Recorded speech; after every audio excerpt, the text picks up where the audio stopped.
e já passo para o nosso querido convidado Gabriel.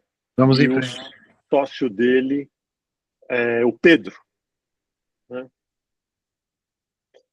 Tá legal. Então, boa noite a todos. Oficialmente, estamos abrindo mais um encontro da nossa comunidade Retail Power Academy, essa comunidade de interesse em inteligência artificial aplicada ao varejo. Eu sempre lembro que nós não somos especialistas em tecnologia, e sim em processos de negócio, de marketing, de comunicação, operacionais e assim por diante.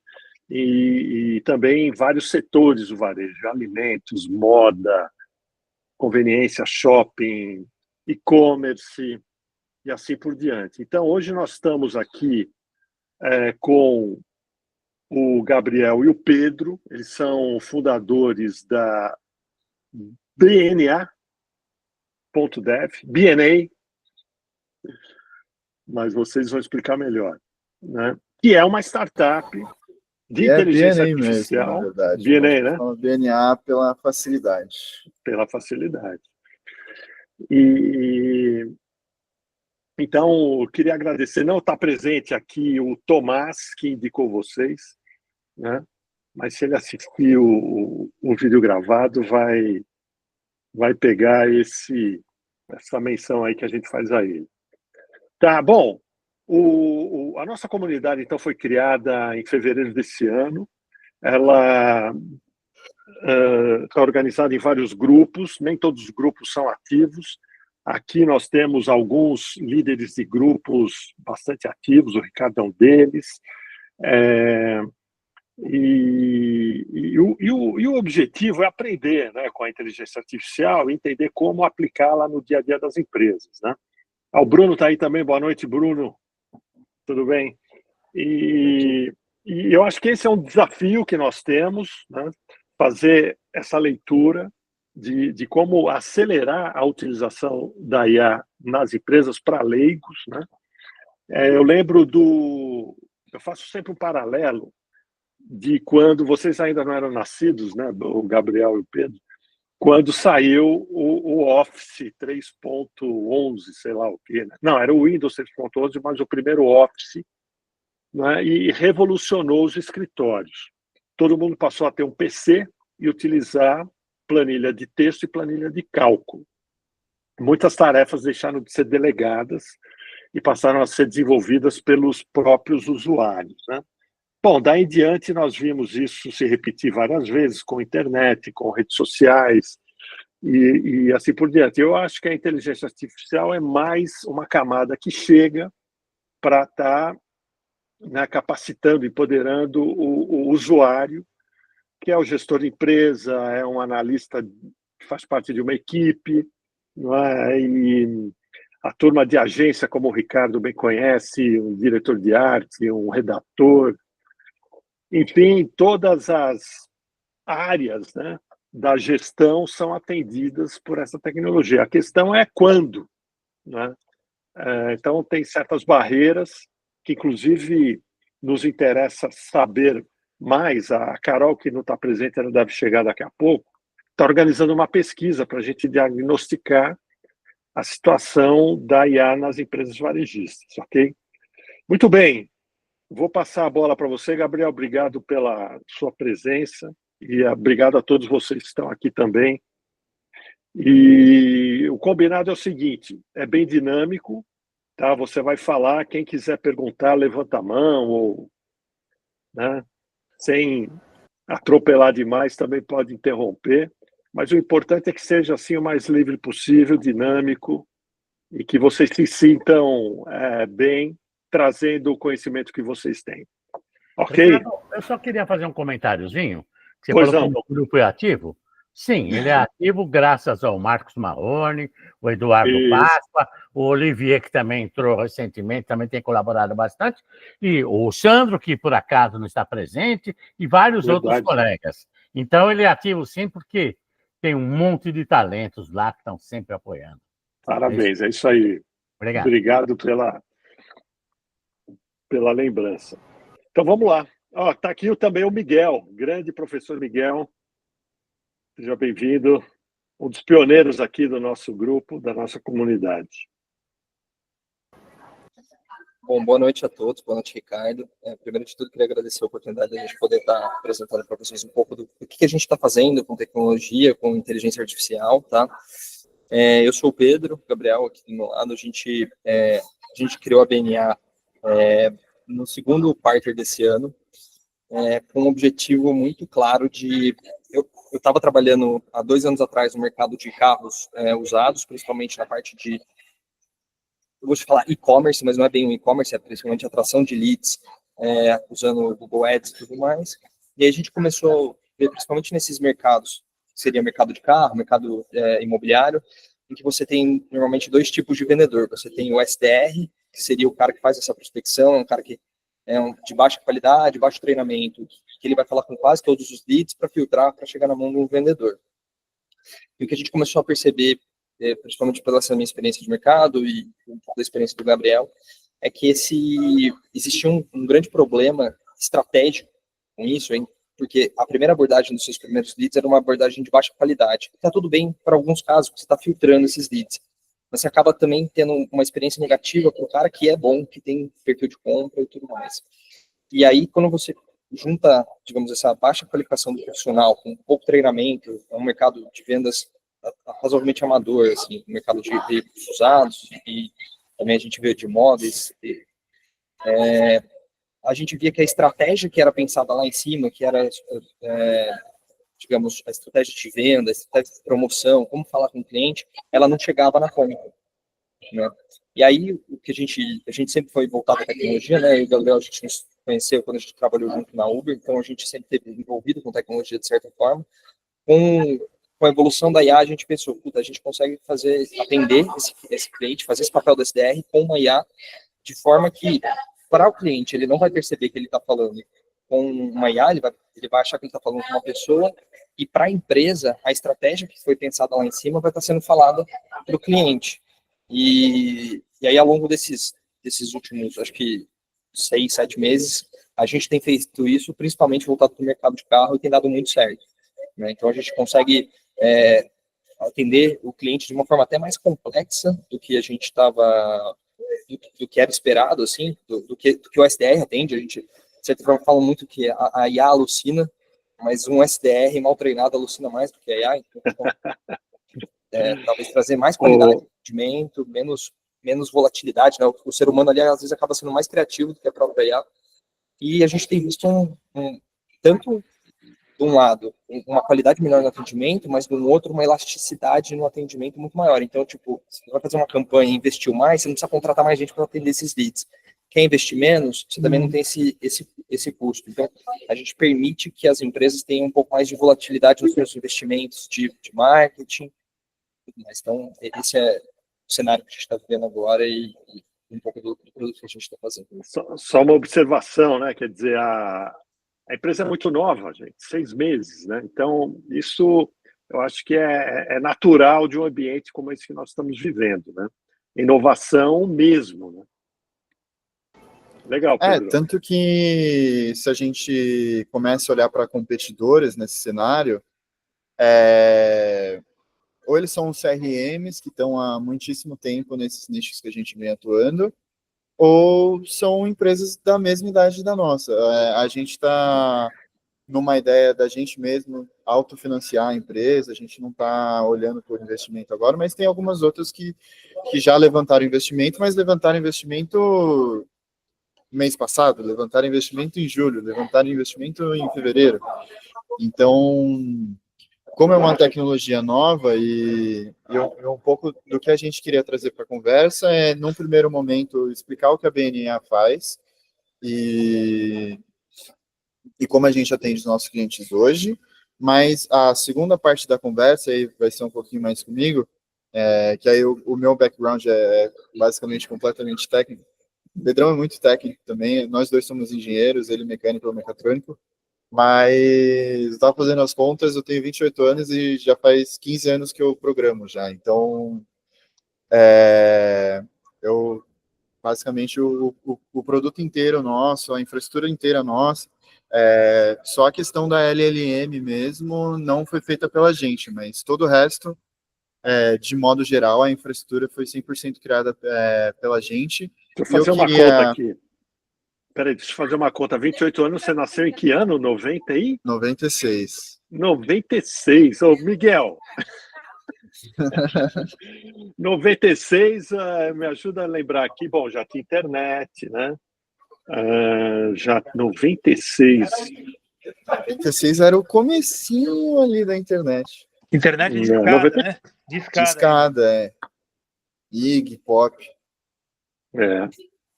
Muito bom.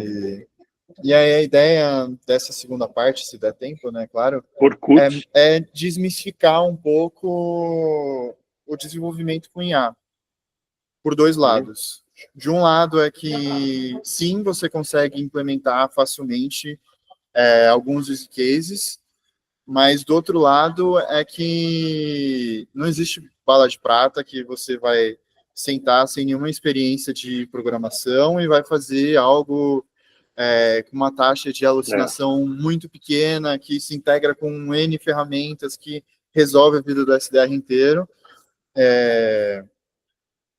Porque não existe nada pronto hoje agora. Tem várias ferramentas que ajudam na parte de no-code, de você conseguir criar, sim, algo que te ajude bastante pessoalmente, que ajude bastante em tarefas menores, menos complexas, mas para o que a gente começou a fazer, e o nosso objetivo em questão de carro, o quão longe a gente pode ir? É marcar a visita de um cliente para a loja.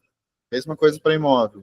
Locação de carro, é terminar a locação. Então, esses processos não são processos de pergunta e resposta e que você só coloca um tipo de instrução ou um contexto. Precisa se configurar, se integrar ao RP daquele sistema. Você precisa se configurar a plataforma de financiamento do carro para ver qual que é a taxa daquele cliente específico. Você precisa calcular qual que é o score daquele cliente antes de oferecer a taxa para ele. Então, para você ter a IA realmente fazendo a tarefa de um humano, você tem que perguntar para essa tarefa específica o que o humano usa para atender o cliente. E a IA tem que ter os mesmos acessos exatamente igual o humano. E aí o buraco fica muito mais embaixo, porque a gente até brinca, o desafio nosso não é de IA, o desafio nosso é entender como se vende naquele mercado, quais são as boas práticas, quais são as principais ferramentas, como se deve ser feito, e aí a gente entra com IA. Então, vou apresentar aqui o que a gente deixou pronto para hoje. Depois, Ricardo, eu te mando o link, a gente disponibiliza lá no grupo. A gente acredita piamente que uma ideia não vale nada se não tem ninguém bom fazendo por trás. Então, o que a gente compartilhar aí, fiquem à vontade para mandar para mais pessoas. Maravilha. Tudo bem. Para usar. Então, Gabriel, pelo que você está falando até agora, vocês criaram o quê? Um agente inteligente? A gente vai passar por isso. Na verdade, a gente tenta ao máximo abstrair da ideia de chatbot. A gente tenta muito trazer que a gente é um sistema de atendimento, de fato. Porque a gente vai até pontuar isso. Porque um chatbot, a gente fazendo pitch para cliente, a gente vem do mercado, dá muito aquela sensação de pergunta e resposta, você escolhe opções, e mesmo com IA, tem vários players no mercado que com IA, mas o escopo é completamente fechado do que você pode fazer. É com IA, mas você tem que apertar 1 ou 2. É com IA, mas você tem que responder sim ou não.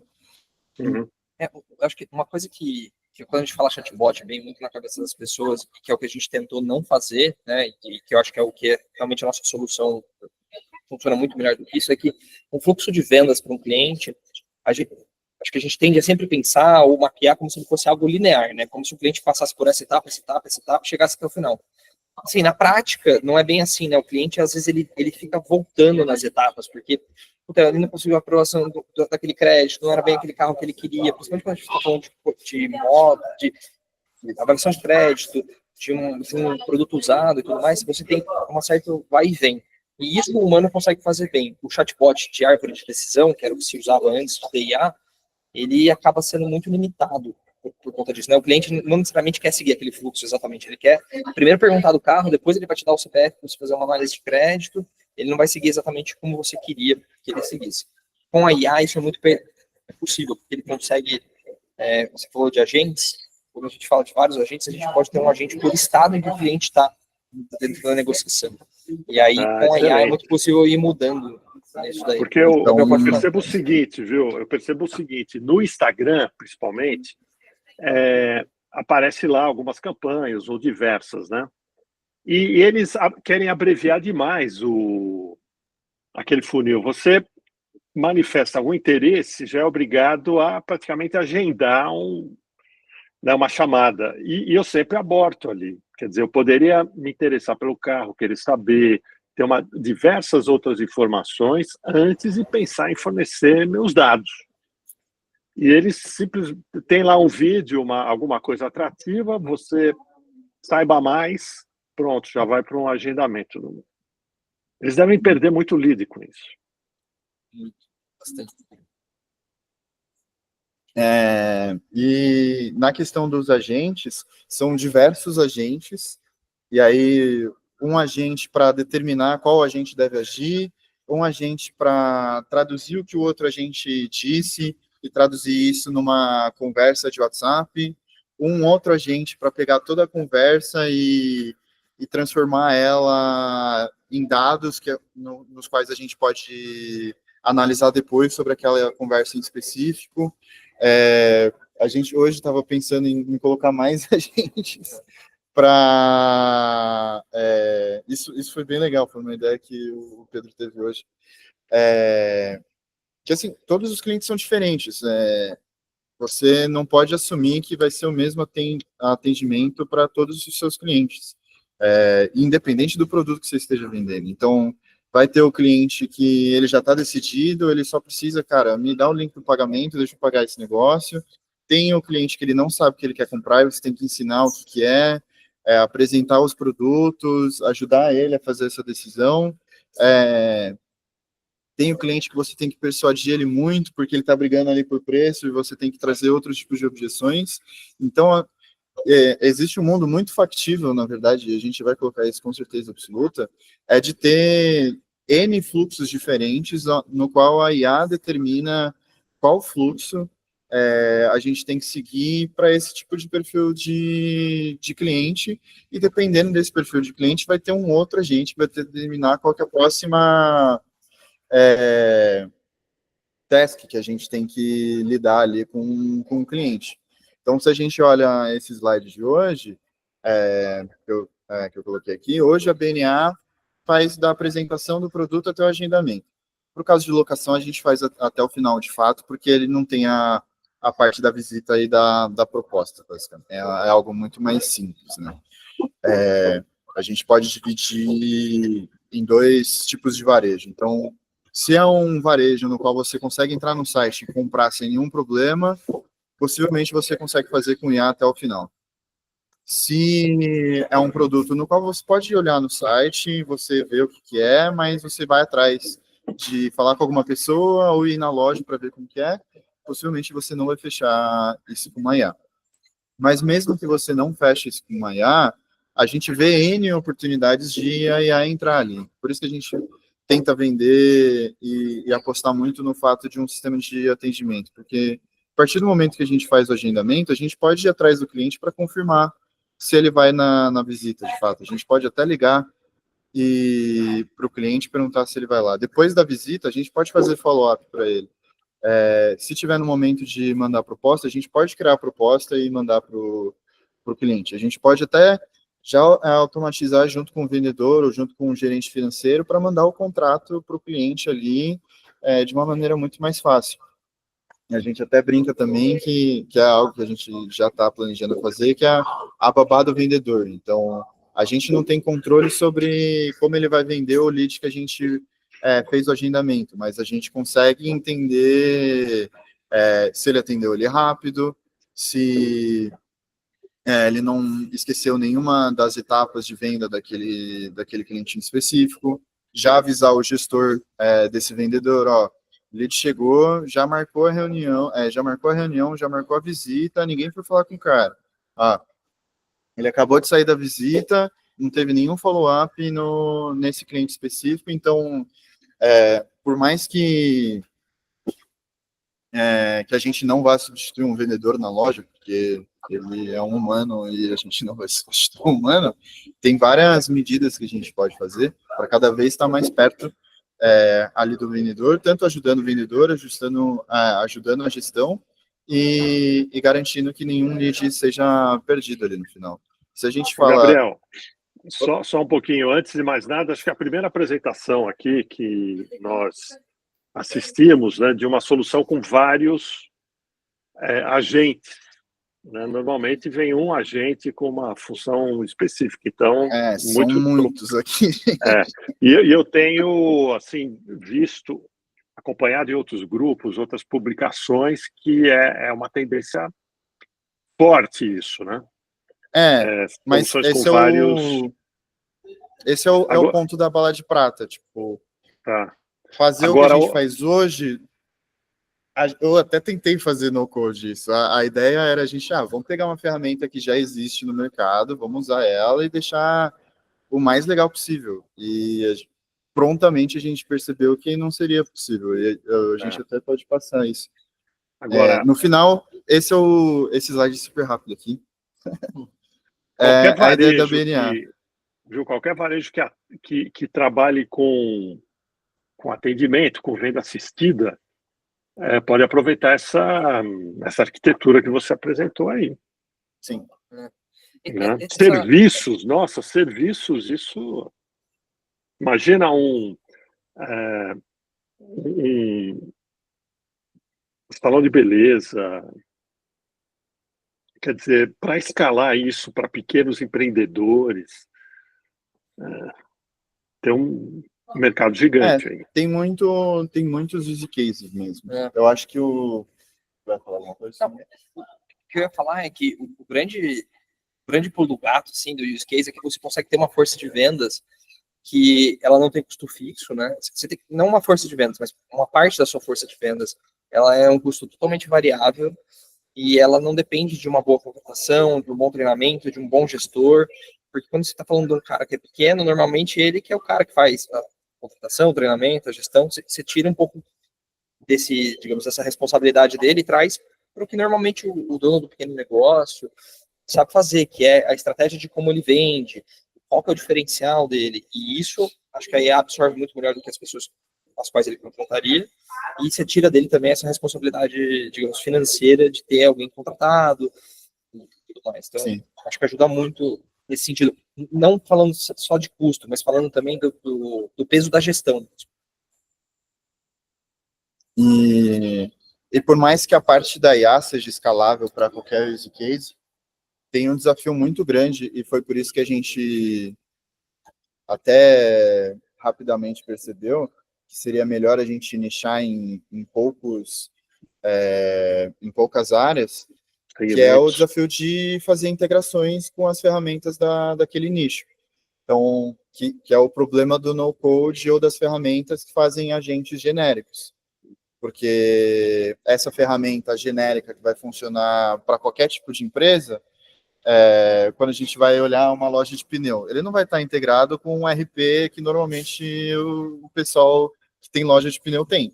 Então, ele não vai conseguir ver direito o estoque que o cara tem. Ele vai ter que criar um outro tipo de controle para colocar naquela ferramenta, e aí vai precisar de algum desenvolvedor lá para ajudar o cara a setar todo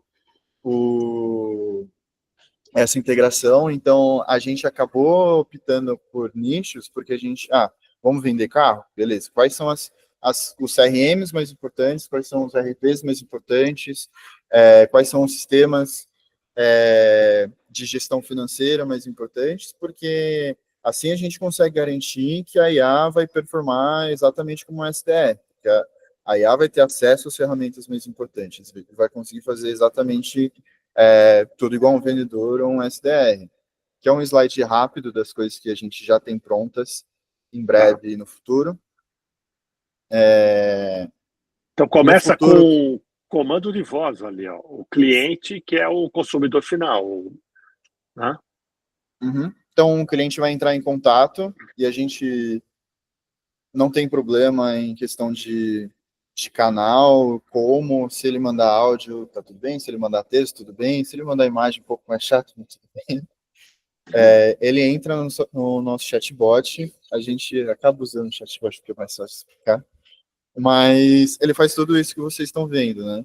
Então, ele pega informação do CRM sobre aquele lead específico, vai pegar do RP para recomendar produto, consegue agendar as reuniões, faz análise financeira ou de alguma documentação.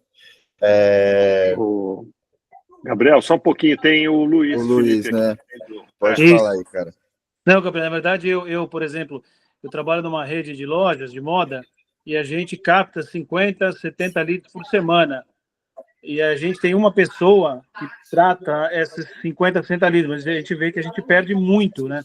Porque não dá tempo e tal. Essa ferramenta me ajudaria nesse sentido, não? Sim. Eu acho que uma das coisas que ajuda também, acho que pode ser essa perda, por exemplo, quando a gente fala do mercado de carros, a grande maioria dos leads, eles entram entre, normalmente, 9 da noite às 2 da manhã. E aí é o horário exatamente que ninguém está trabalhando. E aí tem um dito no mercado de carro que o maior problema para vender um carro são dois, é o travesseiro ou o cunhado. Ou o cunhado que vai falar que o carro é ruim, ou o travesseiro que você dormiu e você perde a empolgação de querer comprar. E aí a ideia também de ter um atendimento, digamos, 24 horas, parecendo que é uma pessoa, digamos, não deixa o cliente perder isso daí, né? Ele tá com o motor quente, com a vontade quente de querer comprar. Sim.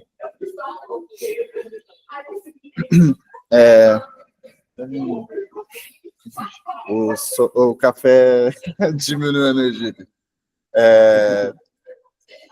Então, o que a gente vai montar em breve é follow-up automático. Então, tem muitos chatbots, mesmo com IA ou sem IA, que ele é 100% reativo. Então, se a pessoa fala, conversa comigo semana que vem, conversa comigo mês que vem, não vai conversar nunca mais. Se o cliente parou de responder, ele não vai ter uma régua de follow-up para tentar recuperar esse cliente.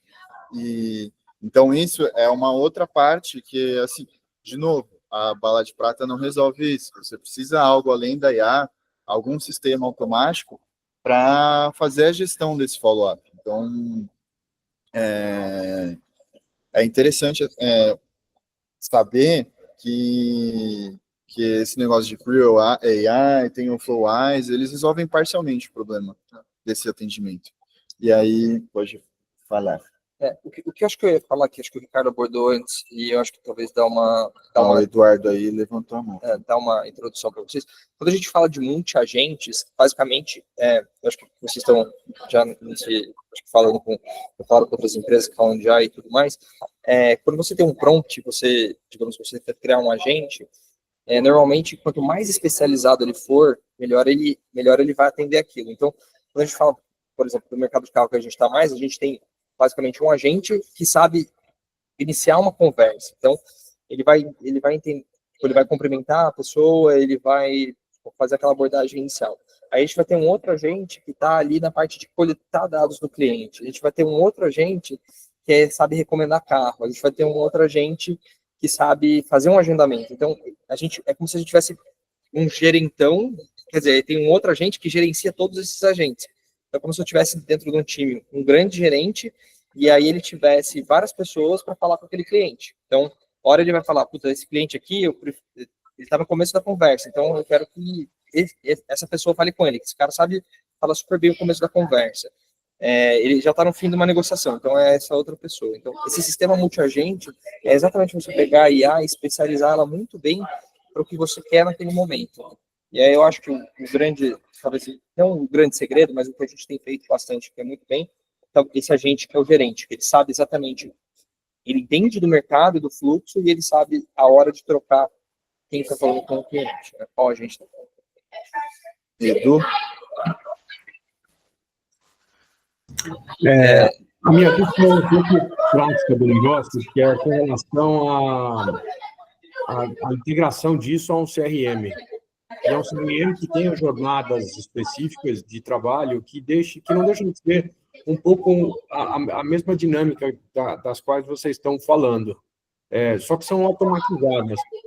Qual a grande diferença entre isso e um CRM um pouco mais parrudo que faça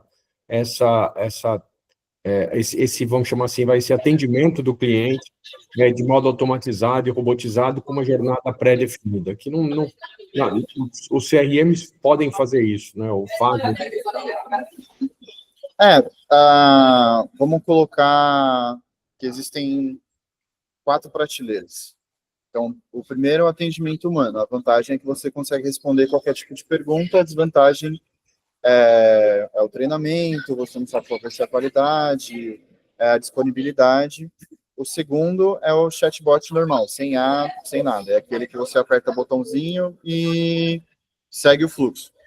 Aí é o contrário, você tem o máximo da disponibilidade, só que você não consegue resolver nenhuma dúvida específica.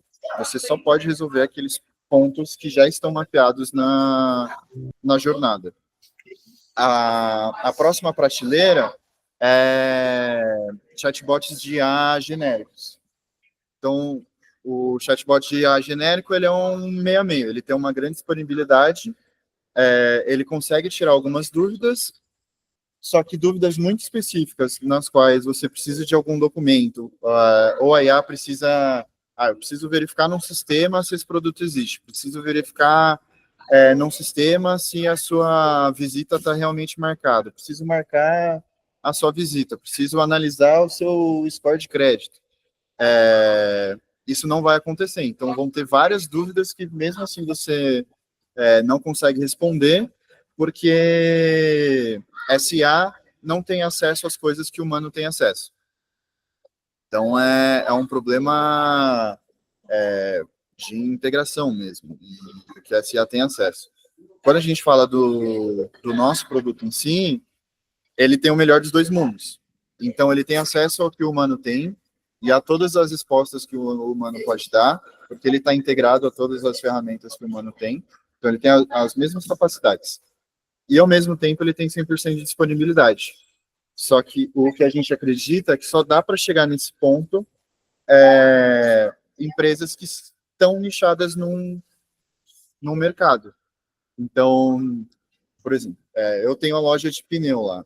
Vai ser muito difícil eu contratar empresas de chatbots genéricos que vão resolver 100% da minha dor. Ou o CRM que eu uso, que é voltado para as lojas de pneus, vai gerar essa inteligência artificial que vai conversar igualzinho para mim, ou vai vir um Gabriel ou um Pedro construindo esse tipo de coisa.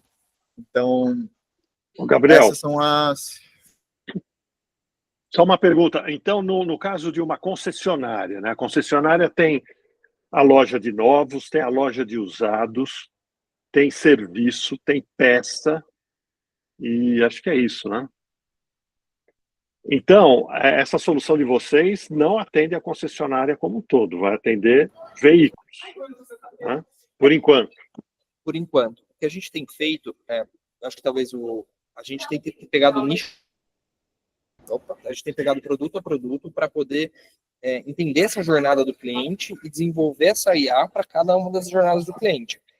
Mas uma coisa que é legal que a gente consegue fazer é ir integrando as coisas. Então, eu vou dar um exemplo de um cliente que a gente tem agora. Ele tem um produto específico que a gente criou uma jornada que ele vende para pessoas que são negativadas. Ele usa uma opção de aluguel, uma opção de compra só para esse cliente.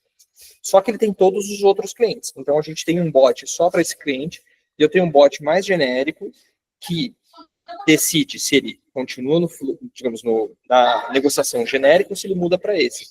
Então, a ideia é que a gente vai integrando cada um desses produtos dentro de uma conversa só, desse multi-agentes, desse mesmo multi-agente. Pensa que um chatbot pode apontar o lead para o próximo chatbot, entendeu? E ele só precisa saber que o outro existe. Então, se eu estou no fluxo de venda de carros, a gente só precisa colocar, de alguma maneira, lá uma instrução para, se alguém quiser fazer uma locação de um carro ou alguma outra coisa. Ou é um outro canal específico que a loja tem, então fale com esse número, alguma coisa, ou a gente pode realmente integrar no mesmo canal e apontar para o próximo sistema de multi-agentes, entendeu? Ô, Gabriel, em algum momento chega no humano, por exemplo, no vendedor, pode ser uma mensagem de WhatsApp, né? Quer dizer, ele já vai saber exatamente a etapa, né, do atendimento e vai pegar dali. Ele não vai ter que revisar tudo o que já aconteceu, né? As mesmas etapas do CRM, a gente vai atualizando o lead. Então, quando o lead chega para o vendedor, a gente até faz um resumo da negociação até ali. E 2, a gente até roteia para o vendedor correto, dependendo do produto. Então, e só para entender, esse vendedor vai estar o quê? Vai estar com o celular na mão ou ele tem que estar na tela? Depende muito. Depende muito do... Normalmente, nos ramos que a gente está atuando, ele vai aparecer numa tela, ele vai pegar o telefone dele mesmo e falar com aquele lead. Porque o vendedor do carro tem meio que os clientes dele, o vendedor de apartamento tem os clientes dele, não quer usar o CRM, o que é uma pena, porque aí a empresa não tem acesso a como foram as conversas e fica difícil a gestão, mas é de mercado isso. Mas isso é com o tempo, viu? Com o tempo, porque a empresa que quer ser independente, ela precisa ter a própria base, ela não pode depender do cliente e do vendedor. Então, se esse processo for rápido, né, ela vai formar uma base de leads e vai poder trazer um vendedor até mais novato, mais, né, vai dar uma renovada nessa base aí de profissionais. Exatamente. E o que a gente tenta fazer, a gente tenta ser porque assim, cada mercado tem seu sistema, seu CRM de mercado. Então, assim, loja de carro tem alguns, imobiliária são totalmente diferente. O que a gente tenta fazer a gente não é um CRM, porque ser um CRM é super complexo. Tem empresas gigantes, como a Salesforce fazendo isso, tem HubSpot, tem várias outras. A gente não quer fazer isso. A gente é como se fosse um plugin em cima disso. É como se você tivesse contratado uma pessoa para usar esse CRM, e essa pessoa é o nosso agente de nosso agente. Nada altera na operação do cliente. Então, a concessionária continua fazendo a mesma coisa. A única coisa é que ele não precisa mais do STR para fazer aqueles atendimentos que antes pessoas faziam. Mesma coisa com a imobiliária. E o processo, assim, de rotina, como é que é? O vendedor chega, ele tem que fazer login, senha, entrar no ambiente, ou não? Ele está lá e recebe uma mensagem. Já está dentro o vendedor, independente se é IA ou se é um humano fazendo pré-atendimento, ele já tem a rotina dentro da empresa dele, que ou ele vai receber os leads pelo CRM ou ele vai receber pelo celular. E a gente continua fazendo a mesma coisa. Então, a gente é uma plataforma meio invisível.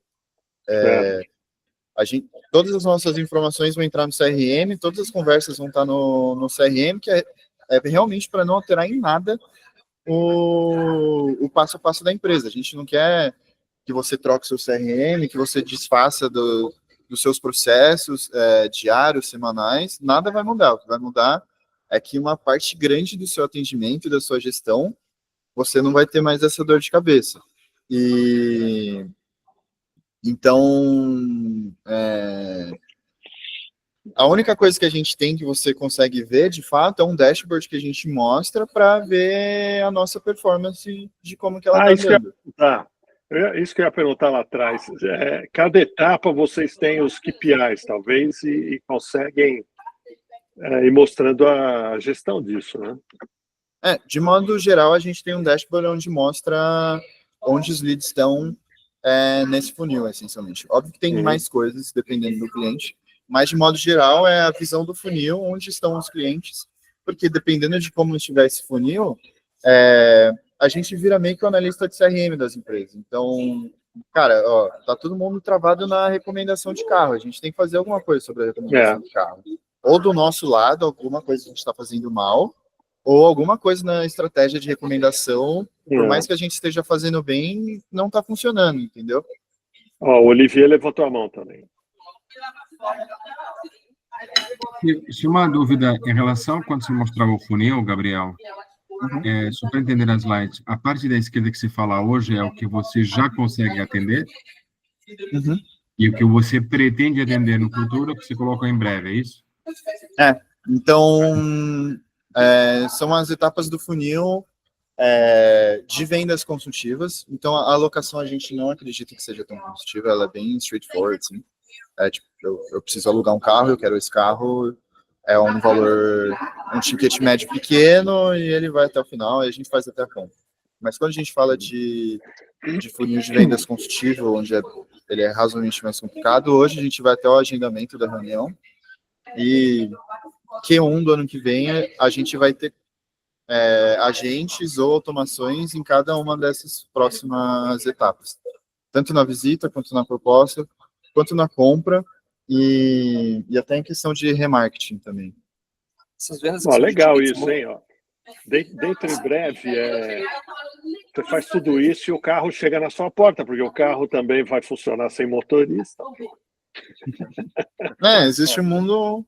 A gente acredita, principalmente como a gente está, um dos nossos grandes clientes é a parte de mercado de carro usado, a gente acha que é uma venda que ela envolve duas coisas que são muito complexas, que é financiamento, né, então análise de crédito, e ela envolve também o cliente gostar do produto, né, não é um produto de prateleira, é um produto usado.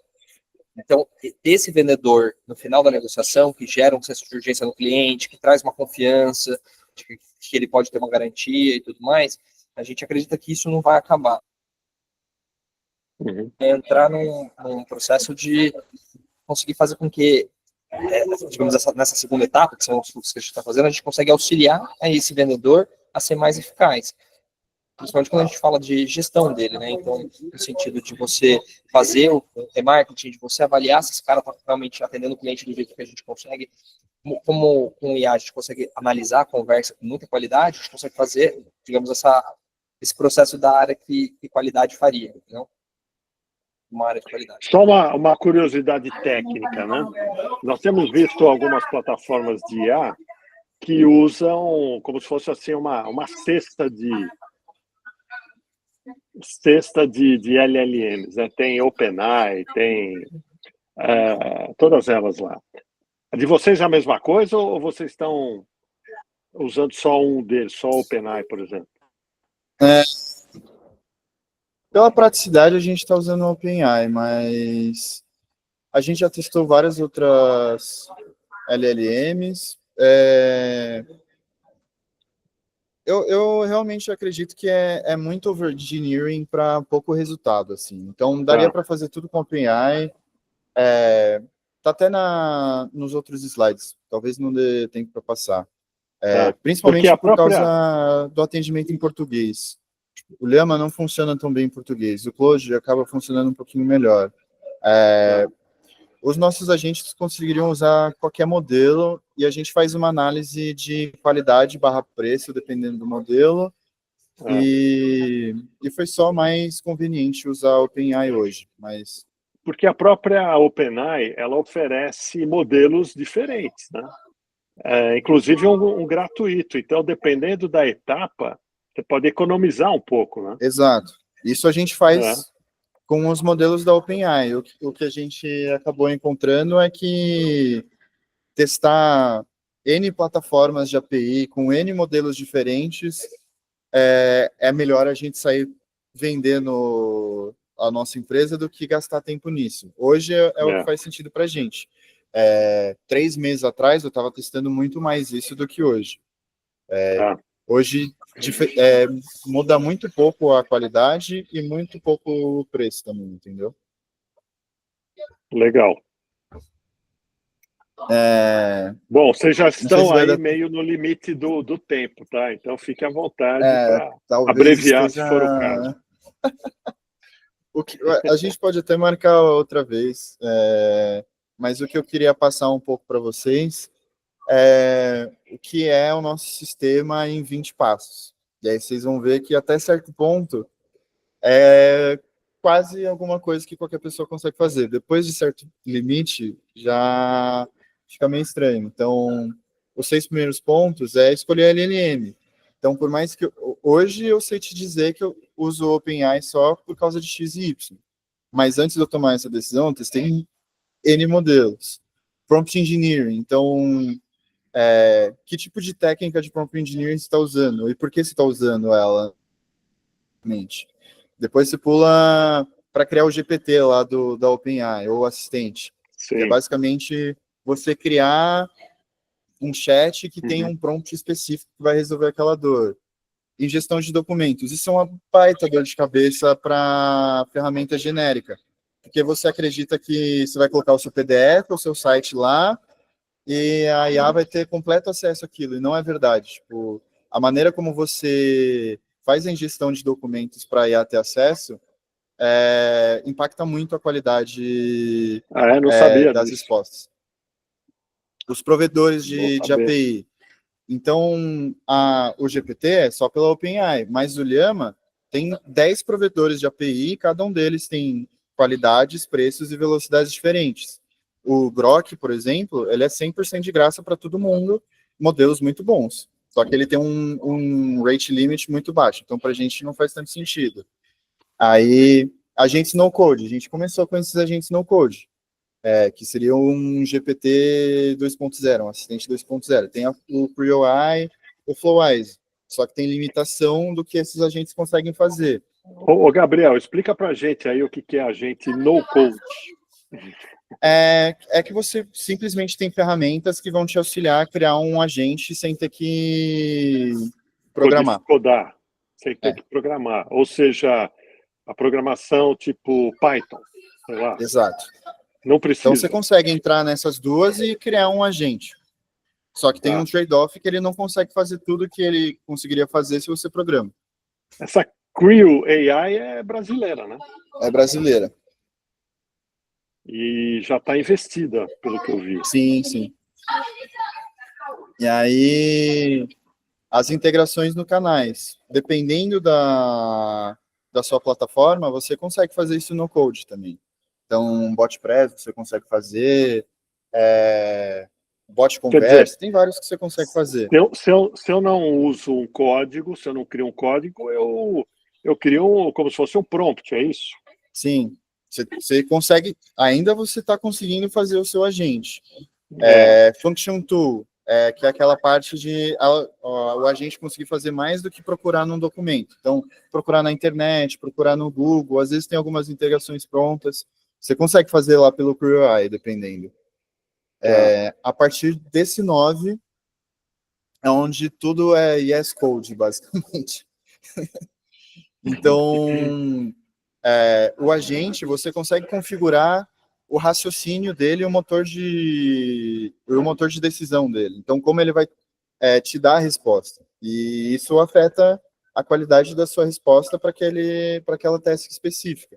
Mas então, tipo assim, análise. É como se fosse o tom da resposta, assim, seja técnico, não? Não tem o O1 do GPT, que aparece, estou pensando em subtasks.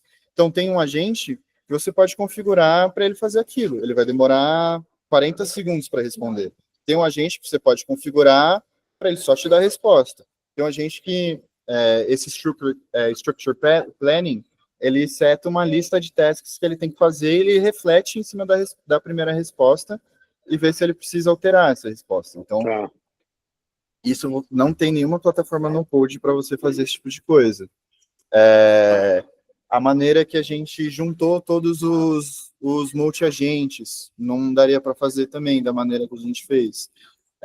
Toda a inclusão em CRM, também não dá, dependendo do CRM. Deixa eu terminar aqui. E o teste disso foi ali, né, na raça, com o cliente já sabendo. Desde janeiro, fevereiro, tentando fazer no-code, se frustrando fazendo no-code, desistindo de fazer no-code, criando a nossa plataforma. Toda semana alguma coisa muda, tem que mudar a plataforma inteira, porque é uma tecnologia que toda semana tem um modelo novo. Gabriel, quantos clientes vocês têm? A gente tem 4 só.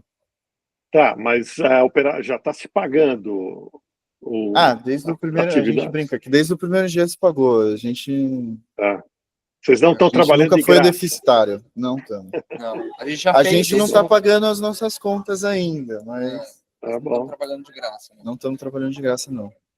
E aí tem uma infinidade de coisas. Opa, voltou. Voltou a luz. Vai ser Nel, mas caiu o sinal. Voltou. Talvez Com eles da sala. um complexo fica. Então, vamos fazer o agente ele ser ativo e não só reativo. Eu não achei nenhum no-code que daria para fazer. Eu fui até pesquisar hoje. Vamos fazer ele se integrar com o sistema de locação. Às vezes até daria para fazer isso no code. Só que a gente customiza essa integração para já dar uma resposta para a IA que ajude ela a responder ao cliente. Então, ao invés de tentar fazer uma reserva e só mandar um erro para ela, a gente manda, essa reserva não pode ser feita por causa disso. Explique para o cliente que isso não pode ser feito e o horário de funcionamento dessa loja é em tal horário. Então, tem vários tipos de técnicas que a gente pode usar para facilitar a IA funcionar também. E, de novo, aí não dá para fazer. Juntar todos os multi-agents ou uma cadeia de sistemas de multi-agents todos juntos ali, de novo, é algo complicado de se fazer. Aquela parte do motor de decisão que eu mencionei aqui, você pode até customizar esse motor de decisão. Então, eu quero que toda vez que a gente rode, no final, ele faça uma query num banco de dados e veja se está correto ou não. Ou pergunte para esse outro agente para ver se está correto ou não. Você pode alterar esse motor de decisão e raciocínio do seu agente. Então, tem N técnicas que você está completamente fechado quando você está usando sistemas no-code, ou chatbots que já estão completamente, que são meio genéricos, e esse foi o problema técnico que a gente foi descobrindo com o tempo, de que, a gente vai ter que nichar, a gente vai ter que fazer específico para esse nicho, a gente vai ter que integrar com essas plataformas, não adianta querer fazer no-code, porque a gente vai estar muito amputado no que a gente vai querer fazer ou não. Então, pela minha experiência, qual que é o problema do no-code? Cedo ou tarde, você vai chegar num ponto no qual você quer fazer alguma coisa e não dá. Porque vai ter que ter algum código em algum lugar lá para te possibilitar fazer isso. Então, do 17 para frente, são coisas que a gente ainda não fez. Tipo, fazer o fine-tuning do nosso LLM. A gente acha hoje ainda meio over-engineering. Assim. A gente gostaria muito de fazer, mas, de novo, o produto funciona super bem, a gente faz agendamento, os próprios clientes ficam conversando lá com o nosso chatbot, ele é humanizado, mesmo sem fazer fine-tuning, mesmo sem usar um LLM customizado do Hugging Face, que é a plataforma, a gente tem todos os data scientists do mundo criando modelos customizados, a gente não teve que criar o nosso LLM, que era o 20, eu acho. Todos os pontos até o 16 são várias técnicas que você pode usar para melhorar a exatidão, rapidez e performance do seu agente. E aí, de novo, usando o no-code, você está limitado ao que ele consegue fazer por você. O que eu acho que uma coisa importante de falar do no-code é que, dependendo do produto que está sendo vendido e tudo mais, o no-code é suficiente. É que quando a gente começou a fazer isso, por conta da minha experiência, a experiência do Gabriel, a gente já foi pegar um mercado de vendas mais complexas, que era o que a gente tinha mais experiência. E aí a limitação vem disso. Mas se você tem um produto um pouco mais claro, em que o cliente normalmente vai tirar uma dúvida do produto e você vai ajudar ele só a selecionar qual é o melhor produto para ele e passar para frente, o no-code é mais que suficiente. Não coloque isso numa pizzaria, pelo amor de Deus. Agora, então, mas essa esse modelo de vocês, ele permite, ele é escalável, quer dizer, até o 16, né? Você consegue vender isso para, sei lá, centenas de lojas, de revendas aí do automóvel? Ou cada uma vai... Do mesmo mercado, sim. Sim. Mas... Você fala assim, o seu modelo consegue vender carro, consegue vender, sei lá, barco, e consegue vender avião? Não. Não, entendi. Automóvel. Opa, alguém levantou a mão. Professor Gedir, vamos lá, professor. O Gabriel, um dos desafios que você deve estar encontrando pela frente para escalar o seu produto é a integração com os demais sistemas. E quando você vai fazer a integração, mesmo que o sistema seja um sistema que você já tenha integrado, você vai encontrar um outro desafio, que normalmente os sistemas têm algum tipo de customização quando ele é implantado.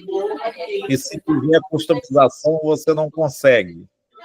Eu tenho uma startup, a minha tese de doutorado, eu criei um modelo de avaliação e melhoria de performance empresarial, está pronto e hoje eu enfrento um grande desafio que é justamente escalar, porque toda hora que você vai fazer o setup, ele custa caro e demora, e aí você precisa de mão de obra, e aí você faz a não ser nas grandes empresas que compensa, na pequena e média você não consegue escalar. Esse eu acho que é o grande desafio que você tem. O produto eu entendo como sendo ótimo, mas o problema da escala eu acho que vai ser um grande desafio que vocês vão ter que superar. Quais são os desafios de escala, mesmo dentro de um nicho? Então, o primeiro é a integração, de fato.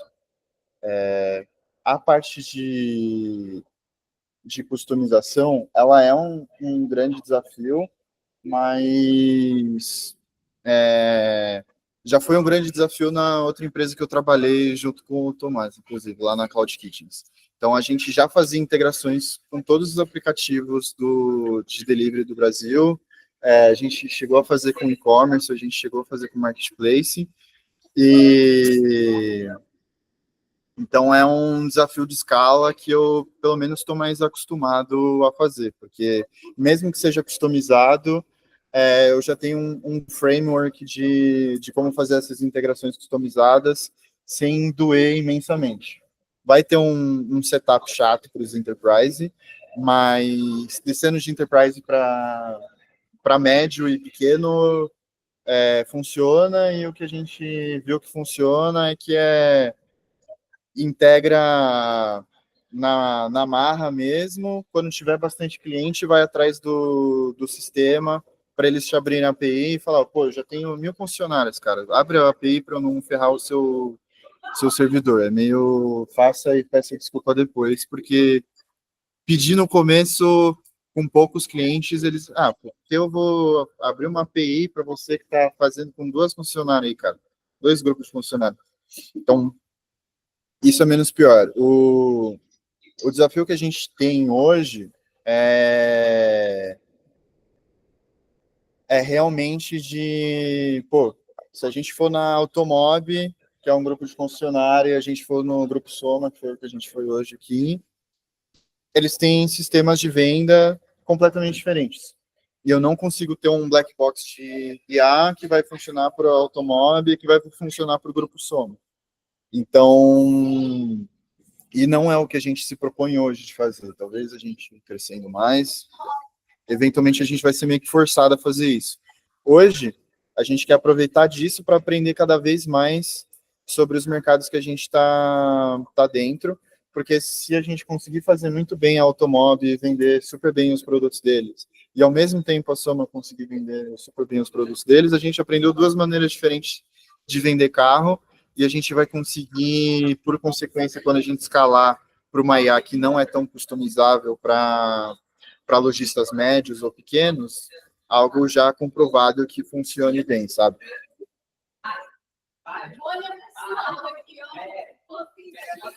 Acho que esses são os desafios de escala. A IA é porque a gente quer fazer um negócio muito bom, mas é mais escalável do que a integração, acho. Que bom. Maravilha, deu para entender. E faz todo sentido, né? Quer dizer, focar num segmento e escalar nesse segmento, né? Mas eu para entender que é uma arquitetura que se adapta, como eu disse no começo, a muitos outros mercados que trabalham com atendimento, né?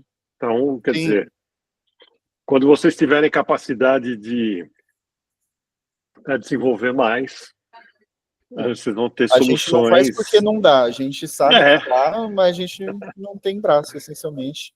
Não, e precisa entender como que o mercado vai absorver, né? A gente tem aqui, todos nós, contatos com grandes empresas todo dia, né? Então, as empresas ainda estão se debatendo sobre segurança, né? Pô, se eu colocar alguma coisa aqui, como é que ficam meus dados? Mas eu acho que daqui a pouco vai meio que disparar e todo mundo vai querer ter sua solução. A coisa está se represando, não teve na nenhum verdade. pitch muito ruim no qual alguém odiou a gente. Então, esse já é positivo. Acho que assim. Mas vocês sentem o quê? Que tipo de insegurança do gestor, do executivo, para tomar decisão? O que eles mais têm medo e que eu acho que eles mais falam é tipo assim, mas e se sua IA vai falar alguma coisa errada? E aí, normalmente, nosso contorno de objeção é: você já viu as conversas que os seus vendedores falam com os clientes? Eu te garanto que vai ser menos ruim que isso. Então, tem um caso ótimo disso. A gente estava mostrando um teste, e aí a gerente de vendas falou: não, mas a gente não pode apresentar o produto assim. Aí eu falei: bom, eu fiz isso em base com 30 conversas que eu li dos seus vendedores. Putz, tá vendo? Então, e aí a objeção morre aí. Agora, o Gabriel, vocês e Pedro, vocês não acham mais fácil, assim, ao invés de... Me parece que vocês estão adaptando, né, uma tecnologia inovadora a um processo existente. Não passou pela cabeça disruptar também o processo de atendimento? Sim, eu acho que, primeiro ponto, o nosso maior competidor é sempre o CRM. O nosso competidor não são pessoas que estão fazendo o que a gente está fazendo. Eu acho que esse é o que fica claro para a gente. Tanto que quem fica intimidado em toda essa conversa é sempre o CRM. Porque a gente está resolvendo exatamente a mesma dor que o CRM resolve. Você contrata um CRM para melhorar a gestão dos seus vendedores e das pessoas que fazem atendimento. O que a gente faz é, você não precisa se preocupar mais com atendimento. Então, existe um mundo muito longe que não precisa mais ter CRM. Porque você já sabe que o atendimento vai ser feito e vai ser bem feito. Mas falando desse negócio de disputar o processo de vendas, aí, sim, de novo, somos dois engenheiros, né? Nenhum dos dois são da parte de 100% comercial. Mas o que eu tenho visto ao longo da minha carreira é que cada produto é vendido de um jeito, e muito da estratégia, da venda, ou do cliente, que é a pessoa que atraiu, de como ela quer abordar, tem muito mais a ver com o perfil do dono da empresa, né? O gestor da empresa, o que for. Então, eu dar uma receita para o cara e falar assim: cara, me dá aqui teus leads que eu vou vender para você. Pode até ser que eu venda melhor do que ele mesmo, mas ele não quer. Ele quer vender do jeito dele, ele quer atrair o cliente dele, ele quer mostrar aquele valor para o cliente. Então, acho que talvez seja um gap muito grande querer tentar virar Vocês vieram de uma empresa totalmente disruptiva, que foi a Uber, né? Ela reinventou o negócio de transporte. Então, pode ser que alguém reinvente o negócio de vender carro usado. Quer dizer, se esse vendedor tradicional resiste, talvez algum novo player fala: pô, gostei desse modelo, deixa comigo. Né? A Kavak tentou fazer isso. Eu trabalhei 2 anos no mercado de carros usados, né? Então, a Kavak tentou fazer isso por muito tempo, e o que eles erraram foi que o mercado de carro usado, por ser um produto, não é um produto tabelado, né? Um produto que cada produto é um produto e tudo mais. Então, é um mercado que se depende do vendedor na ponta. Então, acho que tem espaço para disputar, não acho que é fácil. Ó, estão pedindo o contato de vocês aí, ó. O nosso site está mega desatualizado. Porque a gente começou como uma consultoria, né? E essa ideia do atendimento com inteligência artificial, a gente não, vai dar para fazer isso, vai dar para fazer isso, vai dar para fazer isso. E aí quando começou a dar para fazer isso, a gente perdeu completamente a mão das outras coisas institucionais, assim. Hoje a gente está aqui em Sorocaba com um cliente, tanto para fazer prospecção, para vender. Amanhã a gente está em São José, a gente contratou para fazer a gente está perdido num caos, assim. Então, tá aí o contato, se vocês quiserem, no e-mail.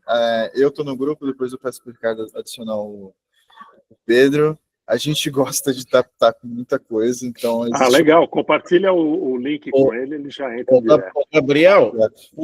Gabriel, por que você não pensa em usar a sua própria ferramenta para selecionar os seus leads? Já pensou nisso? É o famoso casa de ferreiro, espeto de pau, né?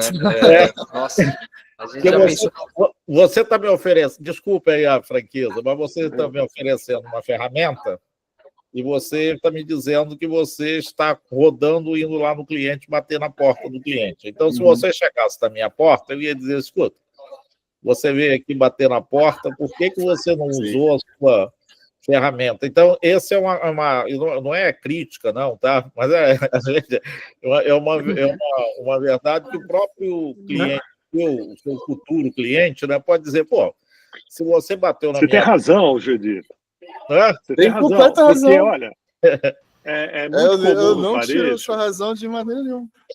Viu, Gabriel? O varejo é tipo coração de mãe, sabe? Então tem muito, sei lá, eu soube de um caso recente aí, uma dentista que comprou uma franquia, não vou citar qual.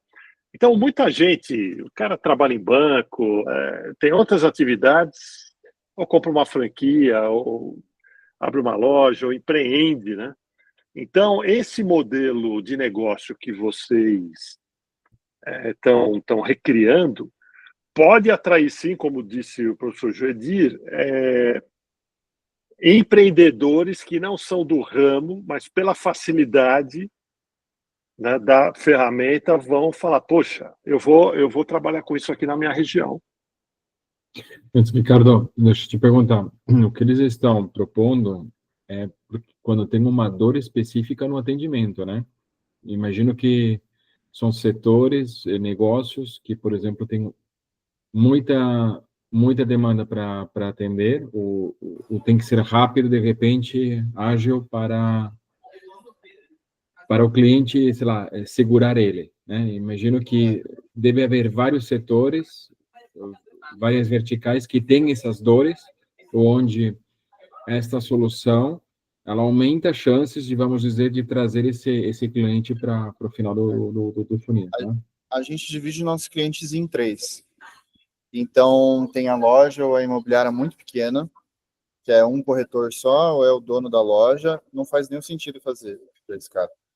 Ele está atendendo sozinho os clientes dele, normalmente ele não trabalha a performance, marketing performance, ele não faz muita campanha, vão ser raros os casos onde isso tem uma dor, onde tem isso um valor muito grande. Quando a gente está falando de um médio, ele é meio híbrido, assim. Então, vão ter uns que fazem campanha e que vai fazer um pouco mais de sentido, e tem outros que são completamente tradicionais, eles cresceram por causa de relacionamento, então é uma loja grande numa cidade específica, que todo mundo volta lá para comprar, porque o atendimento é ótimo, o pós-venda é ótimo, os carros deles são bons, os apartamentos deles são bons, eles voltam lá. Para esse cara também não faz muito sentido, porque o que a gente faz é escalar ou diminuir muito o seu custo de atendimento. Então, você tem que ter uma quantidade de leads razoável dentro da sua empresa para isso realmente fazer sentido. Tanto num ponto de, pô, Gabriel, eu só puxo 1.500 leads por mês porque a gente não dá conta. A gente queria, se a gente pudesse, a gente puxaria muito mais leads. Ou o outro caso oposto, que é, Gabriel, eu puxo 10 leads por mês, só que eu só consigo atender 5, 7. Então, para esses dois tipos de casos, faz mais sentido. Muito bom. Ok, gente, olha, eu falei que o tempo ia voar, são 8h20. Para quem, né, começou por volta das 7, a gente já está aqui bem mais de 1 hora. Bom, se não tiver mais perguntas, queria agradecer o Gabriel e o Pedro e liberá-los, né, porque eles vão pegar a estrada ainda. É isso aí, gente? Podemos encerrar? Obrigado, viu, Bom, gente? gente, agradecemos muito aí a oportunidade de poder falar com vocês. Se vocês tiverem qualquer dúvida e tudo mais, acho que vocês estão dispondo nos e-mails aí. Se quiser mandar mensagem no WhatsApp, estamos super abertos. A gente é bem curioso e bem palpiteiro, então fiquem à vontade. Maravilha, eu só vou encerrar a gravação, mas quem quiser ficar por aqui mais um pouquinho, vai ser um prazer. Obrigado, Gabriel, sucesso aí, Pedro, Obrigado, tchau, tchau. no novo Obrigado, projeto, gente. hein? Obrigadão. Gente, a gente vai nessa. Tchau, tchau. Tchau, tchau. Tá legal.